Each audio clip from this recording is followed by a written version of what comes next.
It's Corso and Catone. Brought to you by Corso Law Group, Arizona's leading criminal and traffic law firm. Now for the real deal New England feel. Corso and Catone. Welcome into Corso and Catone, the real deal New England feel. I'm Corso. Catone's here shaking his head. This is monotonous. Is this like this intro? I mean, you hear come this on, in your sleep now when you wake no, up? first of all, the kid, we've been waiting for the show, Joe. He's got tech issues. Like, Well, hopefully you don't have tech issues out there because you'll be watching us on YouTube, listening on iHeart, Apple Podcast. Anyway, you podcast, you can catch us. And, of course, 790 to score. And listen, when you're on YouTube, make sure you subscribe. Give us that thumbs up. And so you never miss a show, get all our notifications. And give us a call and heated hotline, 855-313-PATS, P-A-T-S. Leave Mark a message. What a smart ass he is. The face he's making right now. Get on YouTube and watch the faces he's making at me right now, too. Or you can email us in our mailbag, corso.catone@gmail.com. Got a good one today in Weekly Rewind. I'm going to go back, look at that Bears game. And, of course, Catone's comments. Stick around for that. And we're going to talk B's and C's, Bruins and Celtics. You don't want to miss that. And, of course, our Mr. Fryer over here is going to have our PC Minute. Gentlemen. Hey. That's it. That's all I get. Hey, how was your week, guys? You have a good week? Oh, great. Fantastic. Coming off. We're getting close to the holidays pretty soon. Thanksgiving. I know. I'm disgusted. I don't want to talk about it. Humbug. You like the holiday? You like Thanksgiving, Mark? I do like Thanksgiving, but I mean, we got listen, food. Yeah. The mother of all dinners, mother of all meals. Possibly some alcohol and football all day. What else can you ask for? That's true. They've added games too. So yeah, that's definitely true. As long as you don't have people coming over, so you don't have to deal with that's a whole nother issue. Let's not get into that now. Well, let's get in. Let's get into the issue and the matter at hand, and that's the Patriots against the Bears. We're going to do that in Weekly Rewind, Joe. I'm getting it. Going back through the week. About a Weekly Rewind. 19-3, the Patriots come away with a much surprising win. If you listen to Catone last week in Sunday Spread, it was a surprising win. Yes, they go to Chicago, they win. I mean, come on, nobody was picking them to win. No, in that game. Well, no, they weren't. You say a surprising win. I was surprised at how bad Chicago is because I didn't realize they were that bad. Oh my God, I know. Surprising score, more like it. The fact that they only scored 3 points, they only scored 3 points. Yeah. So, I mean, and I had them, I picked the Patriots, but like with the spread to cover the spread, which they did, obviously. They did. Yeah, but I didn't pick them to win the game. I don't think anybody picked them to win the game. And Drake Maye, and we want to talk about the whole offense. We want to talk about Drake Maye. But before we get into that, Greg Bedard, we played Greg Bedard a lot on the show from the Boston Sports Journal because that's the guy we have a lot of respect for. And he had a few things this week to say about Maye versus Williams. Joe? Can go is like what I see in the games. And I think that I think he's been very even keeled. You could tell, he's taking charge in terms of getting people. Talking about Maye. I think he's a, underrated thing. And we sort of saw the converse with the Bears today and Caleb Williams is that, Drake Maye's getting them in and out of the huddle, pretty quickly. They're getting to the line. They're doing some things like, the Bears just, they're very sloppy. They're getting to the line late. They have to take timeouts. They get false. Yeah. And so, and they get false starts is what he was saying. And he was talking about Maye, basically our offense versus the Bears offense. Mark, were you surprised by how, because you had Caleb Williams, Oh yeah, I had him as the number one pick in the draft. Absolutely, I did. Were you surprised? And I thought he would be better or more, I should say more developed at this point of the season. And he is not. But I am going to say this. And maybe, Joe, wait for his reaction to this, Joe. Just wait for the reaction. Are Maybe, people going to want to get on YouTube to see my face? yeah. Okay. Maybe we got to give Alex Van Pelt a little props for the fact that he is where he is, because Chicago, like a day later, 2 days later, they fire their OC. And I think they're blaming the state of that offense and the development of Williams on the OC because he was fired. They haven't scored a touchdown in 3 weeks. So I know you and I bash him, Van Pelt, a lot, but is that why the development of where Maye is where it's at? I mean, yes, he's talented. Maye, I'm talking about, is talented, and we both agree that he was the right pick, and we think he's going to be a real good quarterback in this league. However, is Van Pelt just gets abused? Is he not getting the credit he deserves now too? Are you asking me that? Is that who? Yeah, of course. Who am I Joe asking? No, of course I'm asking you, but I want to see the reaction of you. Okay. I'm gonna give Van Pelt credit in this game. I was prepared to give him, all the coordinators and all the coaches, props for this week against the Bears. That being said, okay, when you look at Drake Maye, break it down though. So I mean, I've been hearing that a lot. You gotta give Van Pelt credit for Drake Maye. You gotta give him credit for Drake Maye. Well, let's talk about Drake Maye and let's talk about what he looks like. Mm-hmm. If you want to give him credit for his work under center, okay, when Drake Maye is under center, and I said this last week, when he drops back the pass and he's play acting, a lot of times when you're under center, it's a play action if it's going to be a pass, okay, and this style offense, which I hate. So play action pass. He's gotten between when we saw him in the summer to now, how he gets his hips whipped back around again and gets his eyes downfield and focused on progressions and his route combos and all the things that he needs to be looking at. He wasn't as good at that in the summer. He's gotten much better at that. So, and the fact that he's able to get his head around. In fact, in this game, he had an issue, a play like that where on play action he came around and all of a sudden there was a defensive end in his face, basically, and he side-armed a ball out to Pop Douglas, out to the flat. So if you want to give Van Pelt credit for that, or McAdoo, or somebody, I don't know who's doing it over there, but yeah, his work in the gun, that's what he's always done.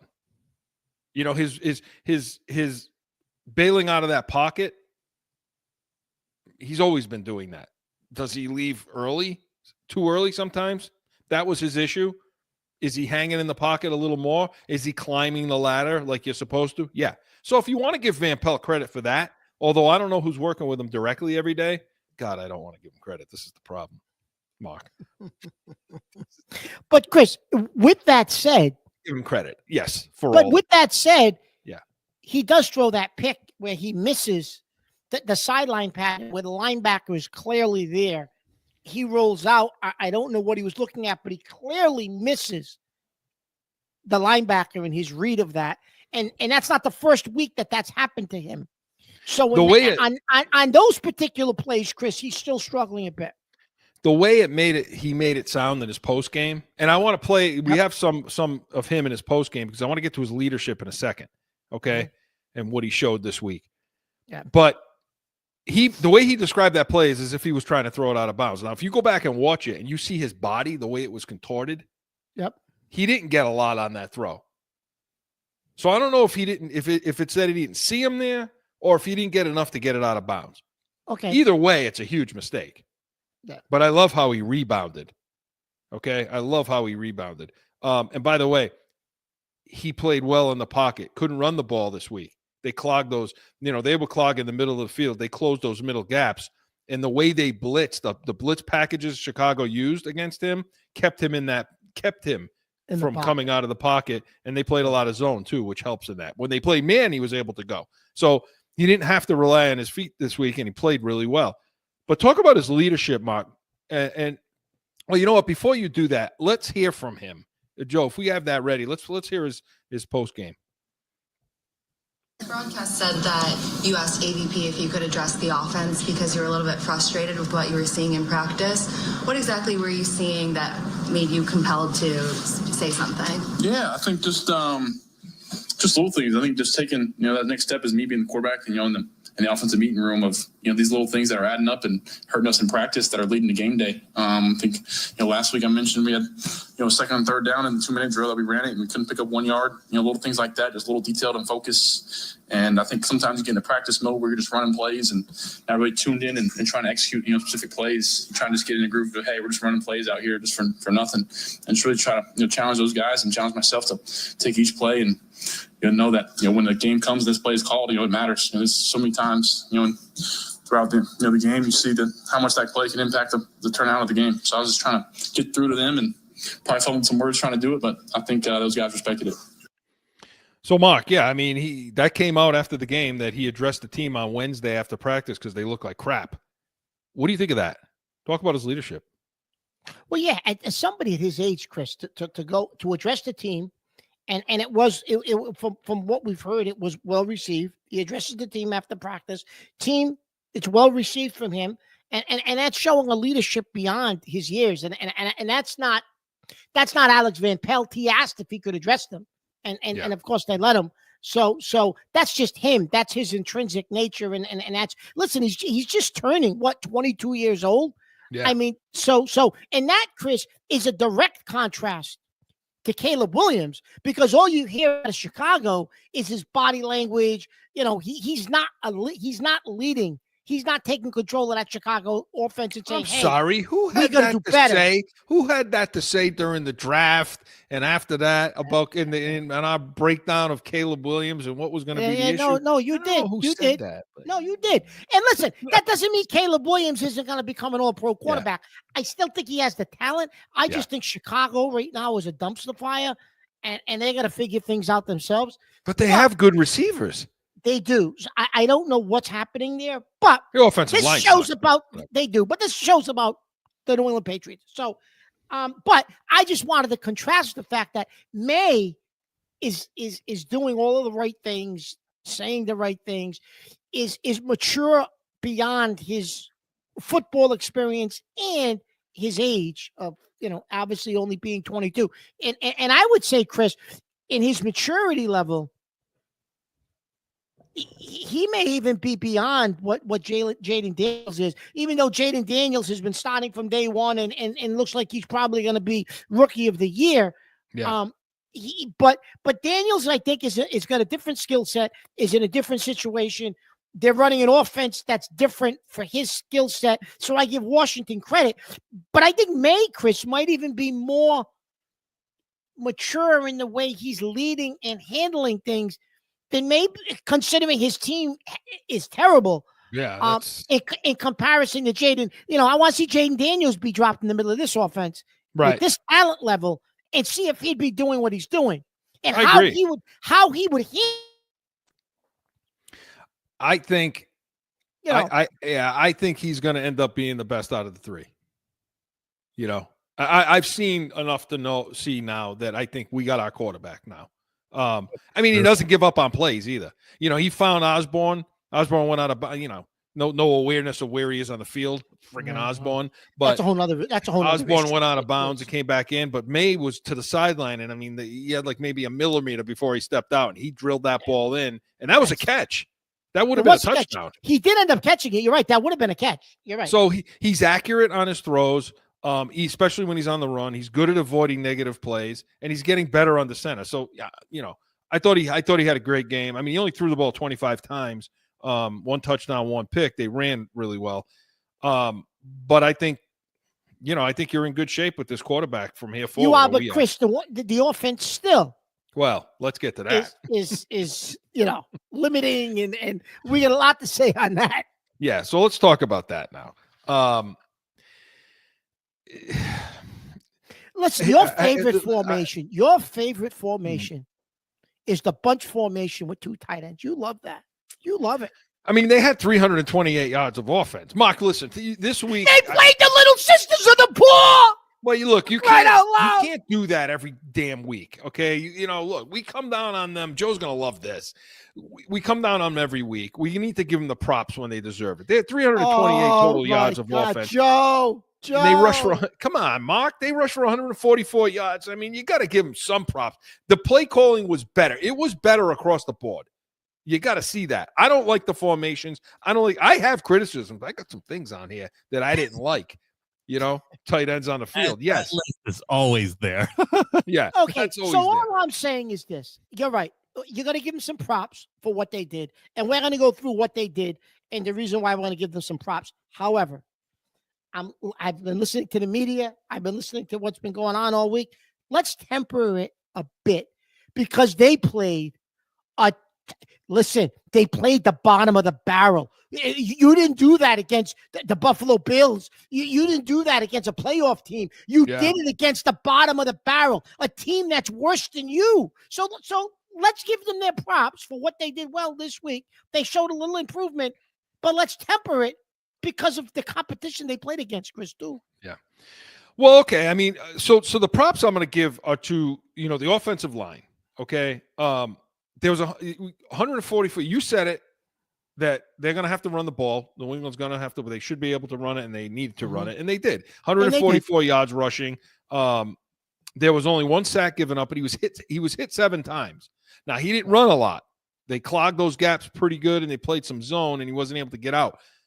But they hit him 7 times, which is still a problem, but he only one sack. So I thought back to the normal offensive line that you saw the previous 2 games to Tennessee, okay, that worked. That combination of Lowe, what is it? Jordan, Jacobs, Brown, Owino, and Jacobs. Yeah.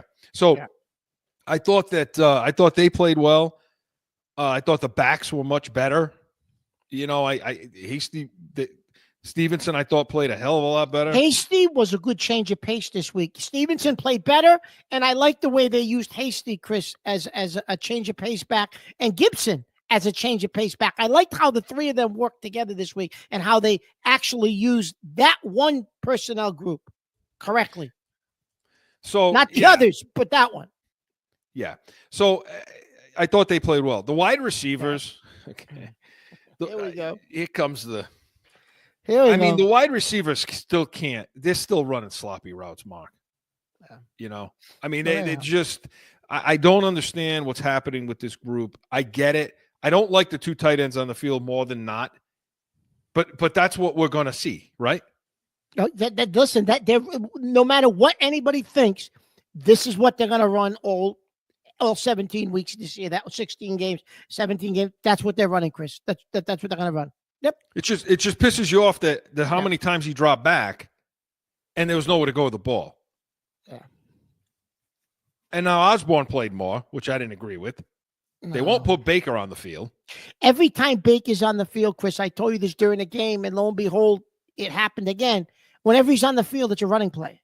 Yeah. They don't put him in. They don't put him out in any type of pattern. So why are you putting him on the field if all you're going to do is run the ball every time he's on the field? What are you wasting time for? I still think, Chris, he's capable of getting himself open if you give him certain routes to run. His route tree, I think that maybe it's limited at this point, if that's what they think. But I think whatever tree he can run, I think he can get open. But every time he's on the field, Chris, I'm telling you, we tracked it Sunday. Every time he was on the field, they ran the ball. Let's hear what Mayo had to say after the game about the coordinators. I thought the coordinators did an excellent job the entire week, not only reiterating the message that I said in the squad meeting rooms, but also just putting together a good game plan and knowing how we have to win football games. And that's through controlling the line of scrimmage, and kind of talked about that. So I agree. The coordinators were better. But talking about Alex Van Pelt. You know what upsets me about that comment, Chris? Knowing how we have to win football games. You're not going to win football games playing that way against most teams, Chris. What the hell? He's back to that mentality. Listen, they should have kept Belichick. Then what the hell was the point? If that's your mentality, you want to win games with 19 points a game? This was more like the Cincinnati game and the Seattle game. Yes. Now, That's not sustainable. Talking about Alex Van Pelt, okay? Oh, that pisses me off, that comment. I know. And it pissed you off when you heard it that day, too. They're still running very simple routes. Of course they are. There's too much tight end in this offense. You're running a bunch formation with 2 tight ends. Now, that's okay if you're running a wide receiver screen. You might as well wear it on your chest, a sign that says, hey, we're throwing a screen. We're throwing a missile screen right now. We got the 2 tight ends out there to block. Okay, the play action they ran on goal line was a good call, Mark. You called it before the play. They should run play action here. They did it. But 3rd and goal, 2 tight ends and a running back, Mark. Chris, that's what they do. I'm talking about, split out now. I'm not even talking about the backs in the backfield. I'm Chris, talking about. They've done that before with the running back. 2 tight ends and a running back. Why are you doing that down there? Yeah. Tell me one other team in the league that's going to do that. Nobody. There's nobody in the league that's going to do that. No, I don't like it. I don't like it, but I mean, it worked this week. There was a particular play that I saw that I liked, and I thought, you know what? I got to give Van Pelt credit for this. Okay. Oh, here we go. What play was this? Everybody's got some good news. Right. So there was that pass to Hooper on that over-under route, deep down the center of the field. Good play design.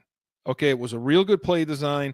What they had was, they had it coming across from 2 angles, and so they put one of those guys were in the slot, one of them was down, and they ended up running a high-low route concept with those 2 guys, and then they ran some other routes to take the safety. The Chicago was in like a robber look where they brought the safety down, and so you had other guys on the opposite side of the route pulling those players away, and it was either going to be read that safety, and either Hooper's going to be open on the over route or Hunter Henry's going to be open on the under route. But I thought it was a real good play design, and they executed it well. So he had a better game, Alex Van Pelt. He had a better game than he's had, Mark. Okay. Yeah. So, all right. That's what I thought. Let me ask you this, though, Chris. Who is the wide receivers coach in this team? Because we replaced Troy Brown because we thought he was terrible. Yeah, but the guy they replaced him with isn't much better because the development, Chris, you would think there'd be some development of these receivers, the younger ones anyways. I mean, I guess you could say Booth is developing, but I think that's more about his talent level that he had in college. Yeah, Tyler Hughes. Yeah, I'm not impressed with him. It's his first season, obviously, we know that. I think he was at Washington Huskies. I think he was over there. I'm not impressed with him, Chris, because you mean to tell me he can't get more out of Baker at this point? You can't develop Baker? Anything. I mean, come on. Anything. I don't know. So, look, the offense was better. They had a lot of yards, less penalties. The offensive line played well. Van Pelt was better in his play calling. So, Mark, let's give him some props for that. Okay? All right. Yeah, we'll give him some props for that. So, when we come back, we're going to talk about the defense and see if we can give them props as well. But this portion of Weekly Rewind was presented by the Pats Nation. Sundays, 8 to 9 a.m. Eastern. We're usually the first pregame show, right, for the Patriots on the same network. It carries 790 The Score. So make sure you're tuning into that. Tomorrow we're going to have our preview of the Rams game. Stick around for that. But when we come back, we're going to continue in Weekly Rewind, talk a little defense, and so much more. Sundays are for football. And here in New England, that means it's the Pats Nation with Corso and Catone. You have the worst wide receiver room in the National Football League. This is why the Patriots need us in the draft room. Let's see what the Pats Nation thinks about that, Mark. Starting June 30th, Sundays, 8 to 9 a.m. on 790 The Score. Back in with more Corso and Catone, the real deal New England feel. Okay, so talking about the defense, Mark, in this. And just to set it up, the Bears, it was a good day. I mean, the Bears had 142 total yards, okay, of offense, which is a far cry from the 400 they've been allowing to other teams. Like they allowed 400 in Tennessee. Yes. Yes. Yep. Caleb Williams was 16. I got to put the glasses on, Mark. I can't. Oh, my God. Damn. Here we go. 16 to 30 for 120 yards. But let's just start with this. 9 sacks. Okay. 9 sacks, Mark. There we go. 9 sacks. All right. 9 sacks. Oh, 9 sacks, 13 quarterback hits. How does that happen? I mean, how do they go from what you saw against Tennessee to now this? Well, Chris, first of all, they had 4 offensive linemen out. Okay. 4 offensive linemen. Joe, he doesn't want to give anybody credit. No, but Chris, they had 4 offensive linemen. Listen, I'll give them credit. They had 9 sacks, but I'm just trying to temper this because they had the linemen out. Chicago only had 240 yards the week before of offense as well. The week before that, they've struggled 3 weeks in a row. But your defense played better. We're going to break it down further and talk about. I know, Chris, you were very impressed with some of the stuff that Covington did this week. You thought he disguised things well this week. Some of the packages and some of the blitzing and some of the things he did a good job of disguising what they were actually in. And I know you want to talk about a play specifically where Marcus Jones breaks up a pass out into the flat where it appeared as though he was doing one thing, but he really wasn't. And he picks the guy up out of the backfield, which is what he was supposed to do because of the eyes that they were in. So, yeah, I'll give the defense credit. I'll give Covington credit, Chris, for doing some things differently this week.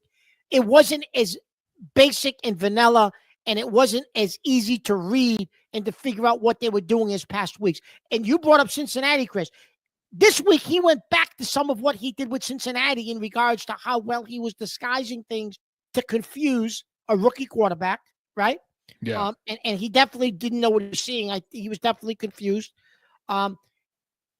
So, yeah, they I'll give them credit. I mean, I'm joking around. Yeah, they did have 4 offensive linemen out. I just wanted to preface that at the beginning. But the defense played better, Chris, in regards to what Covington did and some of the schemes that he did. However, I probably could have made some of those passes Caleb Williams missed, the guys that were wide open, and he just missed them wide open. Yeah. So that to me was, I can't believe that Caleb Williams was missing some of those throws because that had nothing to do with the Patriots. It was purely on Caleb Williams that he missed some of those guys, Chris, that were wide open. He was underthrowing them, overthrowing them, throwing them at their feet. I don't know what he was doing. Yeah, listen, he was bad. Okay, Caleb Williams was bad, as I said, but I thought the second, but I really want to talk about that rush, that defensive front. First of all, Farms had the game of his life. Yeah, he did. I mean, my God, he was, where's his line? He had five total, 4 solo tackles. He had a sack. He had 3 tackles for losses. One that was the quarterback hit. I mean, he was in the backfield all game.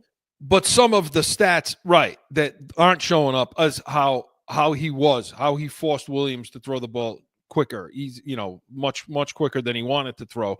So he played really well. They only allowed 73 yards rushing, which is, my God, that's what we've been looking for. Okay. Their run fits was so much better. Okay. It helped with what was going on in the secondary. Okay. Because they did play man, but they did mix it up and played zone man. And it was a lot of disguising. And I thought they gave the offensive line some issues.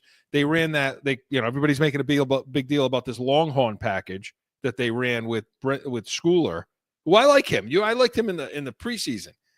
Yeah, you did. But when you thought he would get more play coming out of. Yeah, I mean, he basically he spied Caleb Williams all day. But what they did with him is they put him in a gap. They lined him up down, and then they drop him out. And what ended up happening was the offensive line, everything always would slide. And so Williams would slide to the wrong side, Caleb Williams, and Schooler would go with him. And that's how he got his sack. He just come off the edge. So when you have guys like Schooler, Pettis, the safeties getting sacks, that tells you the scheme was good. Because those guys, those guys are not all pro. There's not Ed Reed we're talking about out there. We're not talking about Troy Polamalu. You know what I mean? So when those guys are getting sacks and they're getting the quarterback and they're stopping the run the way they did, that's Covington. I mean, he did a much better job disguising cover 2 to cover 1. You saw a lot of that where they looked like they had 2 high safeties up, and then it would drop to all man coverage and with one safety over the top, like that McCourty position. But the blitz package, Mark, the pressure they were getting. I know the offensive line sucks for Chicago, but 9 sacks? I'll give him credit, Chris. Some of those sacks was because of the packages that they put in place. Absolutely, it was, Chris, positively. And I don't even have. I mean, they hit him 13 times. Yeah. You know, and I don't even know any other. You know, I don't have the numbers on the total quarterback pressures, but they were getting pressured most of the time. Anytime he dropped back, they were.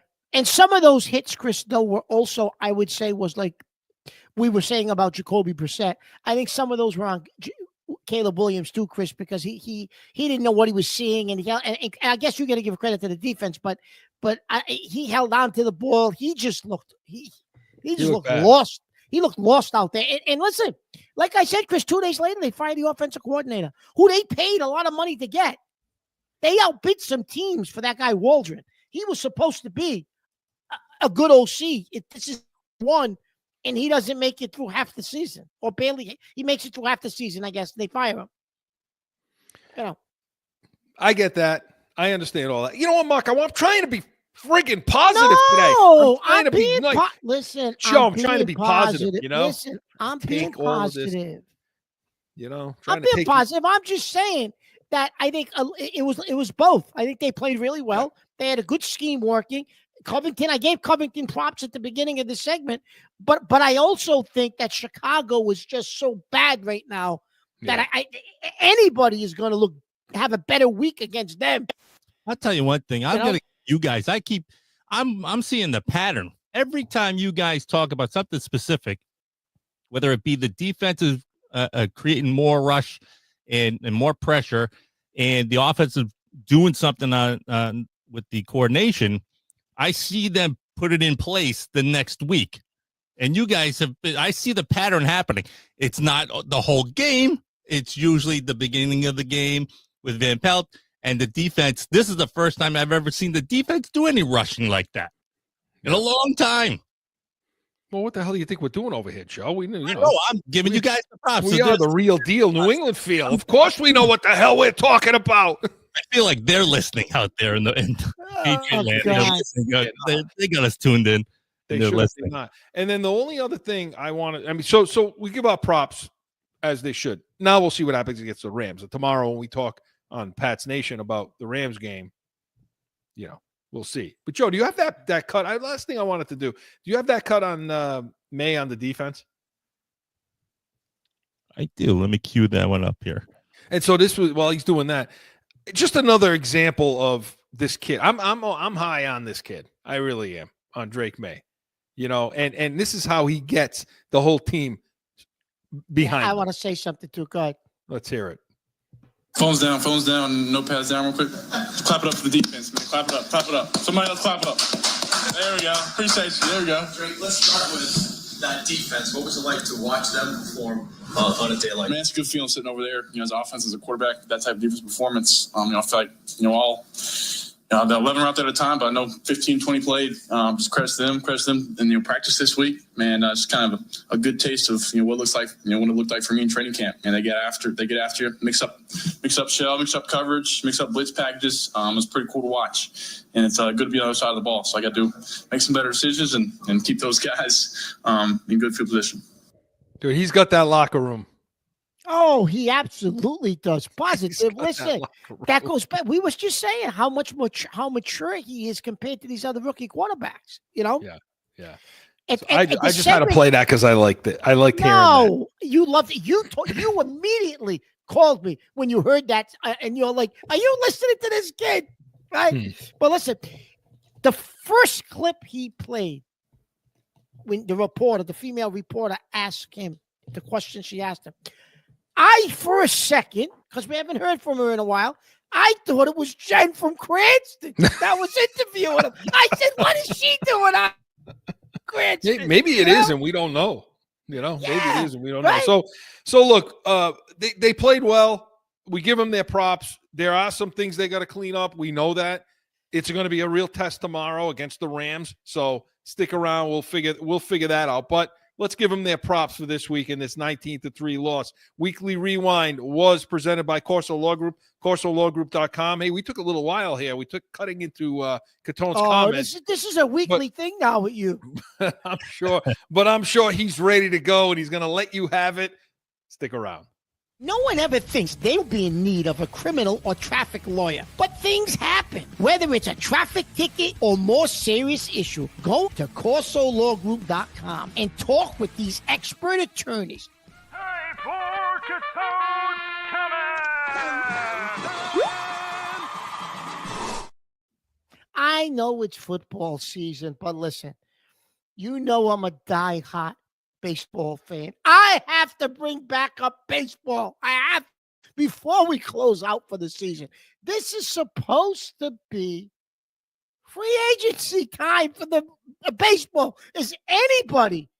I mean, granted, Soto's a free agent, so yes, we do have an interest if you're a Yankee fan. However, is there a free agency frenzy? Is there like a big thing for baseball free agency? It's starting. Nothing. Not you get little glimpses of something on social media or if you're following a team or something. There's nothing. There's nothing there's nothing. MLB Network. There's nothing happening. It's mind-boggling to me that a sport that has struggled to get ratings and to bring the fan base back does nothing to market free agency and to market themselves. They become irrelevant. From the day the World Series ends, they become irrelevant as a sport until spring training starts. And even at that, there's no real excitement generated until once the season gets going and there's some, because when it first starts spring training, it's March Madness. People are obsessed with college basketball at that point in time. And then you roll into the NBA playoffs. And so by the time people are really paying attention to baseball, it's summer, right? But now that baseball, now that basketball ends, baseball does nothing to market themselves. I've brought this up in the past, but it's mind-boggling to me. Mind-boggling. Then, because Soto is a free agent, this is comical and it makes me laugh. Now, all of a sudden, the Red Sox are going to meet with Boris and Soto. Listen, if you think, as a Red Sox fan, that they're signing Juan Soto, you're living on another planet. Because they did the same thing with Ohtani last year. Remember? Oh, the Red Sox want to talk to Ohtani. They were never signing Ohtani, and they're never signing Soto. That's a farce. This is this team's mirage because listen, this isn't they've now modeled themselves after these small market teams. They're not going to go spend. They spent their money on Devers, and that's it. They got some young guys coming up that they'll eventually, if they develop into what they think they're going to be, they'll have to spend money on. They're not signing Soto. Stop fooling us. Stop playing with the emotions of your fans because you know you're not spending that kind of money as a Red Sox organization. Nothing they have done shows you that they're going to do that. But they're doing that to act like, oh, no, we're in the market to improve this team. That's a crock of BS, and they ought to be ashamed of themselves. And the fact that Cora re-signed here, he ought to be ashamed of himself because this organization isn't going to use the resources they have, because they have them, to do anything to push this team forward. They're going to play with the guys they got. They'll make a few small signings to add to the roster. And they're just going to continue to do what they're doing and hope they catch lightning in a bottle with a couple of these young guys. So the Red Sox, their off-season has already started. This whole joke that they've become the last 2 or 3 years, it's starting already when we're going to meet with Soto. That's a bunch of bull BS. They ain't signing Soto. Now, the Yankees, on the other hand, they start out by extending Boone a year. They pick up his option for Aaron Boone.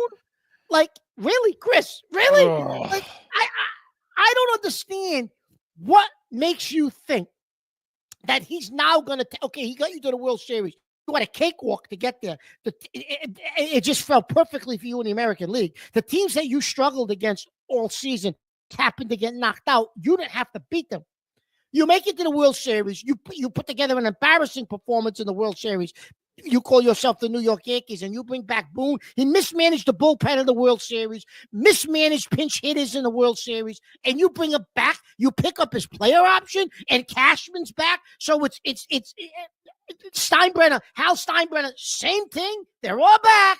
Are you kidding me? They have this group has shown you no reason to think they're going to take you to a World Series and win one. And now I'm reading today, well, Alex Verdugo would love to come back. I don't want any part of Alex Verdugo. Don't let him on the bus. Don't let him in the stadium. Get rid of him.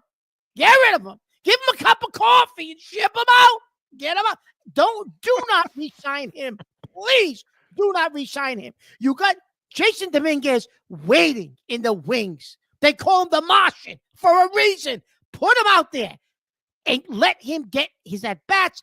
He's going to, hopefully he stays healthy, has a full spring training. And this moron Boone says, well, I think we have a big role for him coming, this year and moving forward in the future. You should have pinch hit him in the World Series, you idiot. You pinch hit Alex Trevino? Oh, my. Please. 2 shots of bourbon. I could hit the ball as far as he did in that pinch hit performance. What a shame. I'm disgusted. But baseball's disgusted me. How this has developed, baseball. Really, baseball's become such a joke. Yeah, I mean, I can't. Listen, it's going to take $600 million to sign this guy. For like what? What's the term? 14 years, like 10, 15 12, years, whatever. The Red Sox aren't signing him. You got a better chance of the Oakland A's signing him. Right, come on. Than Boston. Well, but they're going to talk to him. Yeah, okay, you're talking to him. Okay. Right. They're going to have to borrow money from all his other interests. Liverpool, the Pittsburgh Penguins, and all this other. There's no Chris, way. If he does that, no way they get it done. That's a 360 turnaround. If he does that, well, then, okay, now we know why Alex Cora stayed. Because now, all of a sudden, Alex Henry totally changed the whole philosophy of this franchise. That's not happening. So you wouldn't sign Betts. You wouldn't sign Bogarts. But you're going to sign him. Devers was your big thing. But you're going to sign him? No way. Yeah, Cora pisses you shipped me off out Sale because you didn't want to pay the final year of his contract, Chris, but you're going to go spend that kind of money. And Sale was in the running for the National League Cy Young. He had such a good year with Atlanta. But I should have learned how to hit a ball better. Oh, my God, right? Yeah. God. You know what I mean? Do? All guaranteed money. New York, though, Joe, you kept talking about people listening to us. No, nobody over there is listening to us. Nope. Because we had it all pegged with Boone. For how long?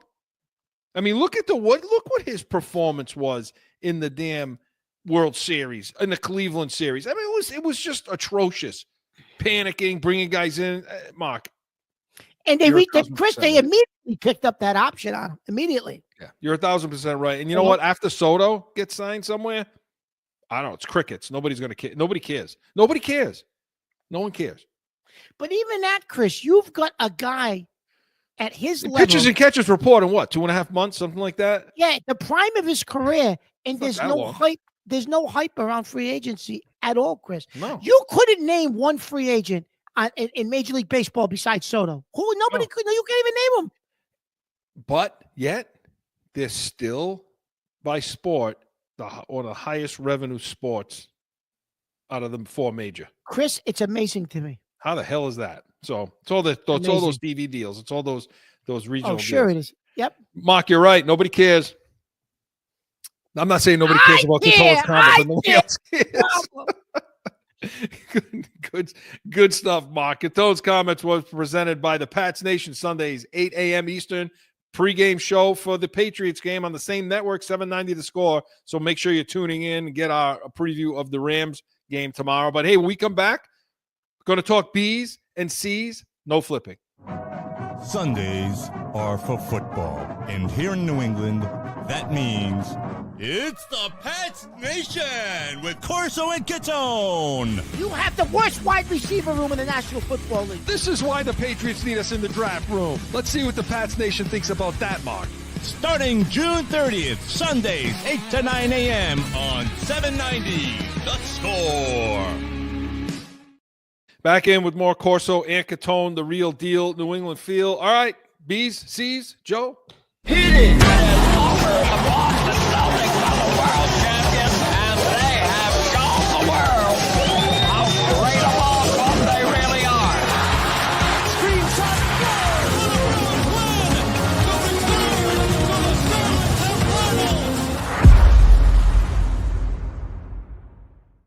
Okay, Mark, let's talk Bruins first. Let's get that out of the way, okay?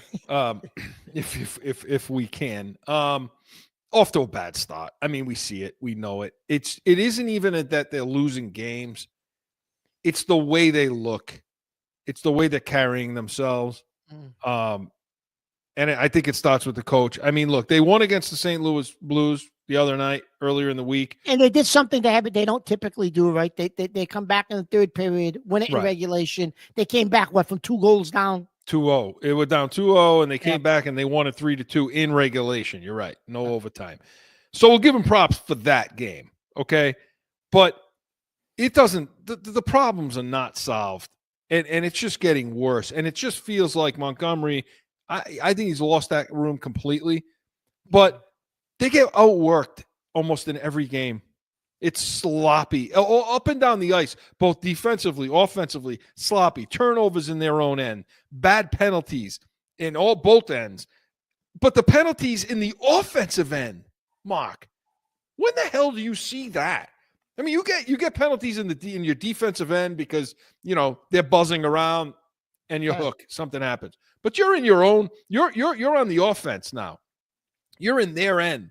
And you're committing sloppy penalties like Pastrnak had one the other night. It's just lazy stuff like that, Mark. But Chris, they wanted the players coach. They got rid of the hot guy. They got rid of the hot ass. They got this guy in. And Cassidy wins the cup the year after. Cassidy wins the cup the year after. Now you're stuck with this guy. And now it's clearly, Chris, he's kind of lost his team. We think the locker room. But Chris, they're a 500 hockey team, pretty much. What are they? They're playing about whatever they are. Yeah, they're about a 500 hockey team, and I don't see that changing, Chris. They're going to struggle at this point to probably make the playoffs. You're a 500 hockey team. Sometimes you don't make the cut. You may not get in.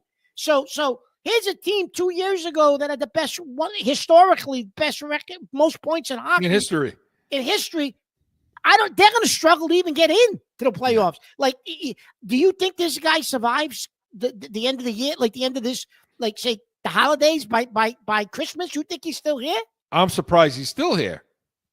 No, I don't think he's going to survive. No, I mean, look, huge gaps. Like when you watch them play in their own end on defense, there's enormous gaps between the blue liners and downward. The defense sinks down real low in front of the goalie, and there's these big, huge gaps in between that you're seeing. I mean, it's like these teams are shocked when they're in there, thinking there's nobody around me, and it's shot after shot after shot after shot. Meanwhile, on the other end, there are no shots. We don't get a shot. There was a third period we get a shot on goal. Yeah, it's bad. It's bad. And the face-offs are terrible.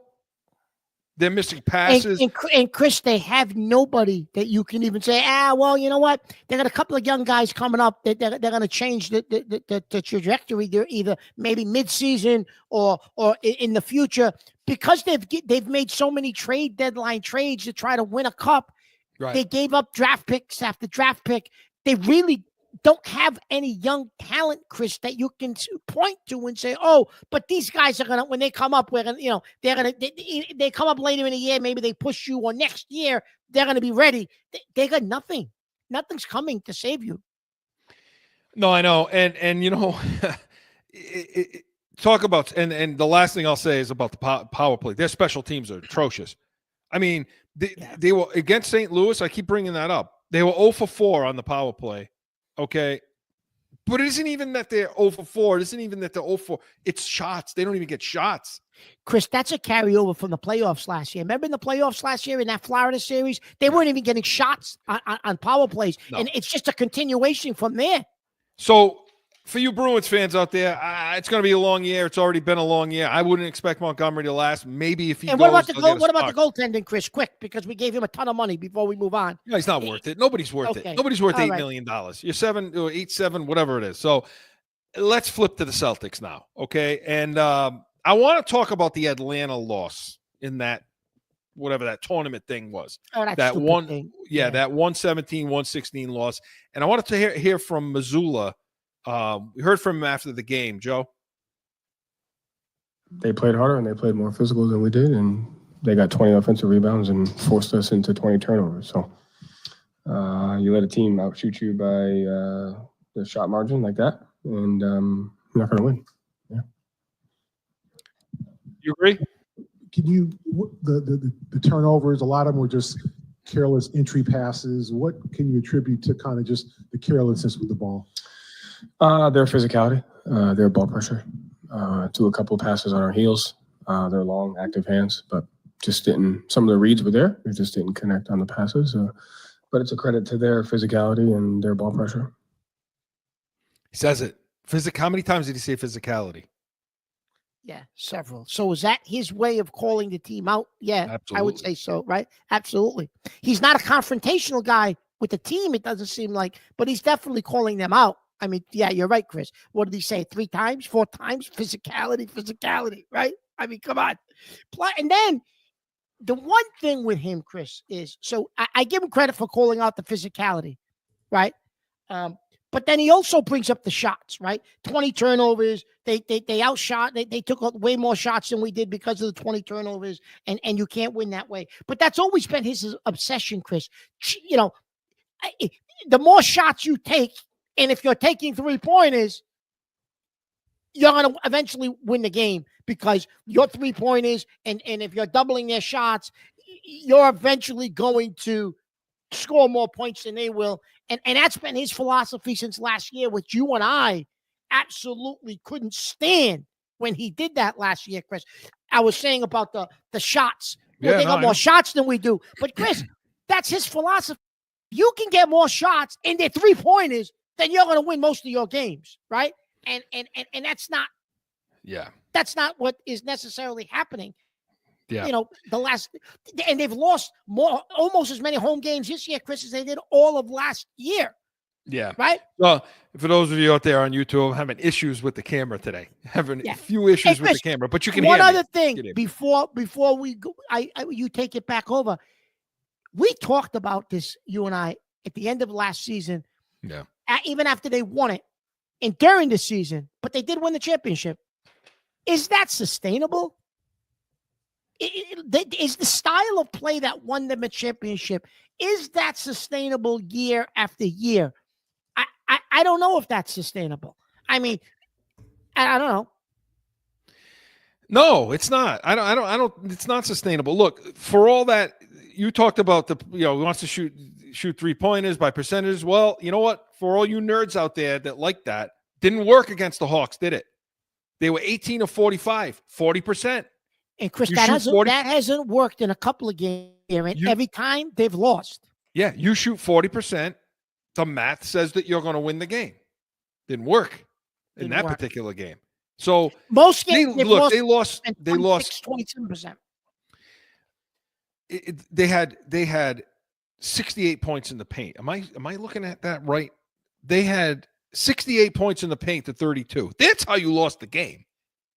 Well, he talked about the physicality, so I'm assuming that's what he was talking about, Chris. Well, you turn the ball. Right? I mean, then you want to turn the ball over 20 times. I mean, I don't even know what to say about that. I mean, 20 turnovers. I mean, shit, they had 16, the Hawks. Chris, with their with their guards and their playmakers, there's no excuse for turning the ball over 20 times. That should never happen with their roster. And what I think pisses him off even more than anything, okay, is the rebounds. The 19 offensive rebounds to 6. There's your physicality. There's your issue.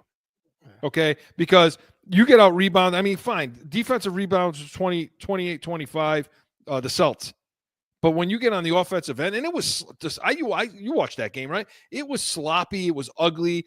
You know, even at the end of the game, they had a chance to win. They give up the offensive rebound, and they tap it back in.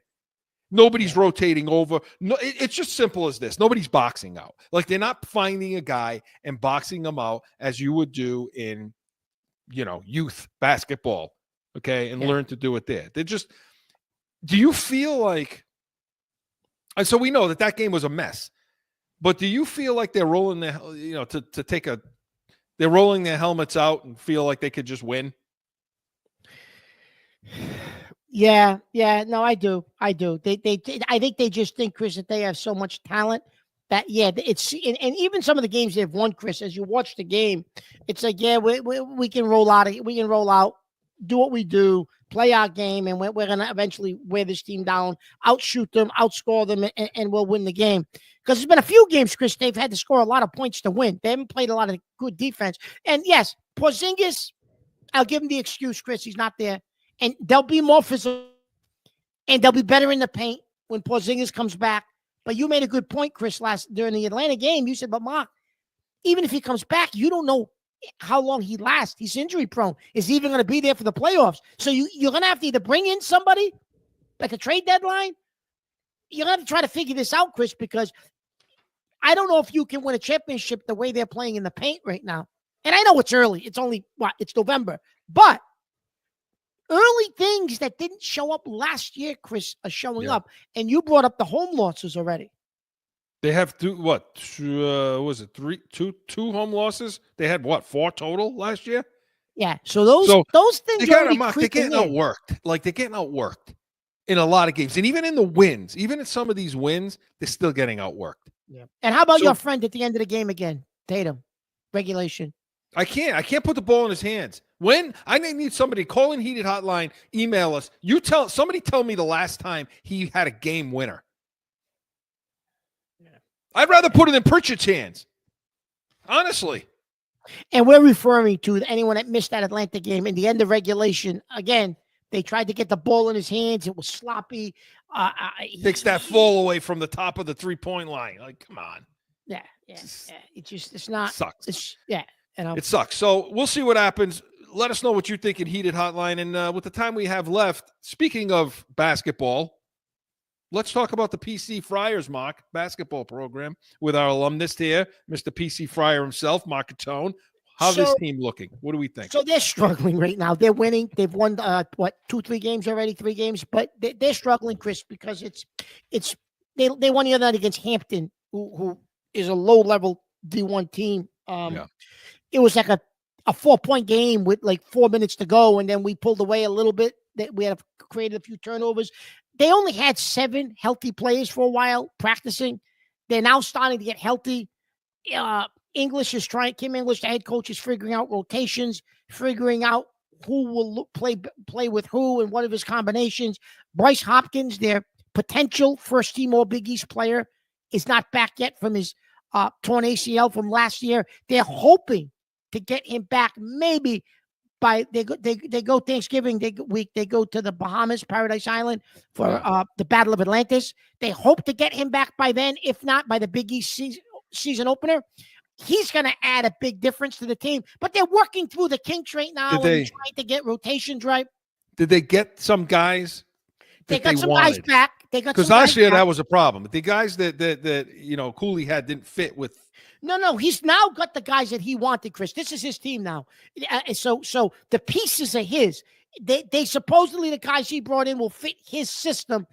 They haven't shown it yet, but he's still trying to figure out this team because he said they had a lot of guys out for long stretches, late summer, early fall, when you should be developing your team. So we'll see. Well, we'll see what happens. So still tournament? Yes? I still think they can be an NCAA tournament team. If they're healthy and Hopkins comes back healthy, I think they're 4th in the Big East, maybe 5 at worst. And I think the Big East gets 5 teams in this year. But I think they should finish 4th. And if they finish 4th, that gets you in the NCAA tournament. Well, you heard it here first. Let us know what you think. For PC Nation out there, Mr. Fryer, let us know what you think. Are they a tournament team or not? But, hey, Corso and Catone was presented by the Pats Nation, Sundays, 8 a.m. Eastern. Tomorrow, we're going to preview that Rams game, so stick around. Make sure you're tuning into that on 790 The Score and all the outlets. And make sure you come back next weekend to this show, noon Eastern. We're going to recap that same game, Rams game, and so much more. We are Corso and Catone, the real deal, New England feel. See you next Saturday. Now by Corso and Catone on AM 790, The Score. iHeartRadio, iTunes, wherever you podcast. or subscribe to the YouTube channel and catch the chaos every Saturday at noon.